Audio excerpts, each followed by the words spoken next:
सनातन धर्म में व्रत उपवास का बहुत महत्व है। व्रत उपवास जातक को अपने इष्ट से जोड़ता है। यह जातकों को मानसिक शांति के साथ कुंडली में कमजोर ग्रह को सबल बनाता है और व्रत यदि गुरुवार का हो तो अति उत्तम। माना जाता है सौर मंडल में 9 ग्रहों में सूर्य के बाद बृहस्पति का ही स्थान आता है। नवग्रहों में बृहस्पति को ही गुरु की उपाधि दी गई है। किसी भी मांगलिक कार्य को करने से पहले गुरु बृहस्पति का आशीर्वाद बहुत जरूरी होता है। आम धारणा है कि गुरु बृहस्पति का व्रत रखने से सभी मनोकामनाओं की पूर्ति होती है। विवाह में आ रही रुकावट और वैवाहिक जीवन में व्याप्त दोष इससे दूर हो जाते हैं। संतान प्राप्ति में बाधा हो या शिक्षा करियर में किसी तरह की रुकावट, बृहस्पति की पूजा उपासना करने से सभी दोष दूर हो जाते हैं। बृहस्पति का साथ छोड़ना अर्थात आत्मा का शरीर छोड़ जाना है। सूर्य, चंद्र, शुक्र, मंगल के बाद धरती पर बृहस्पति का ही सबसे अधिक प्रभाव माना गया है। माना जाता है गुरु ग्रह के अस्त होने के साथ ही सभी तरह के मांगलिक कार्य बंद कर दिए जाते हैं और यदि किसी की कुंडली में गुरु ग्रह कमजोर हो तो जीवन में शिक्षा से लेकर विवाह, संतान प्राप्ति और यहाँ तक के स्वास्थ्य में भी बाधा आती है। कुंडली में बृहस्पति चौथे, 5वें और 9वें स्थान पर प्रभाव रखते हैं, लेकिन इसके अलावा दूसरे, 5वें और 12वें भाव में इनका प्रभाव देखा जाता है। कहा जाता है गुरुवार का व्रत रखने से जातक के भाग्य खुल जाते हैं।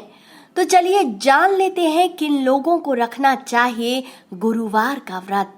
जिनकी कुंडली में बृहस्पति ग्रह कमजोर हो या जिनके विवाह में देरी और रुकावट आ रही हो, वैवाहिक जीवन अच्छा नहीं चल रहा हो, संतान संबंधी समस्या या संतान सुख से वंचित हो, जिन्हें पेट या मोटापे से संबंधित समस्या हो या स्वास्थ्य ठीक ना रहता हो, जिन्हें अपना आध्यात्मिक पक्ष मजबूत करना हो और बुद्धि और शक्ति की कामना हो, पितृदोष हो, नेत्र या फेफड़ों में तकलीफ हो या आपको लेकर बेकार की अफवाहें चलती हो, तो आपको ये व्रत अवश्य रखना चाहिए।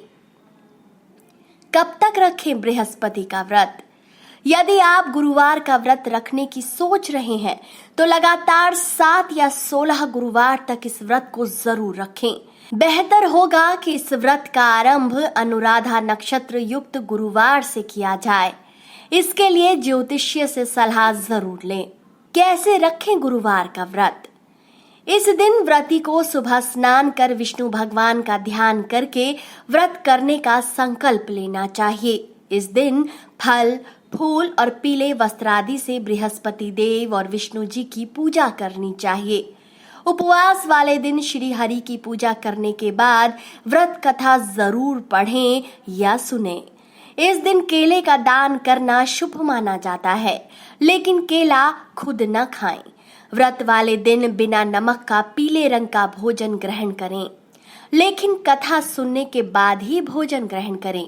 इस दिन सुबह उठकर स्नान आदि कार्यों से निवृत्त हो भगवान की प्रतिमा को साफ कर अपने हाथ में चावल एवं पीले फूल लेकर 7 या 16 गुरुवार व्रत करने का संकल्प करिए।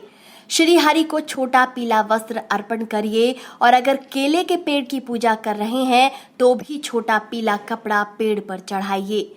लोटे में जल लें, इसमें थोड़ी हल्दी डालकर विष्णु भगवान या केले के पेड़ की जड़ को स्नान कराइए। लोटे में गुड़ और चने की दाल डालें और केले के पेड़ की पूजा के दौरान इसे चढ़ा दीजिए। भगवान का तिलक हल्दी या चंदन से करिए।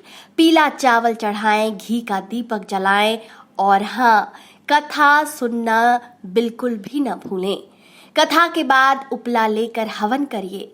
5, 7 या 11 बार ओम गुम गुरुवे नमः मंत्र के साथ हवन संपन्न करें और अंत में आरती करिए और आखिर में क्षमा प्रार्थना करें। पूजा संपन्न होने के बाद लोटे में जो पानी है उसे अपने घर के आसपास के केले के पेड़ पे चढ़ा दीजिए।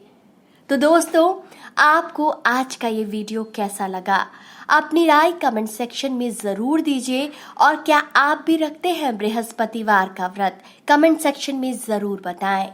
गुरु बृहस्पति की कृपा आप सब पर बनी रहे।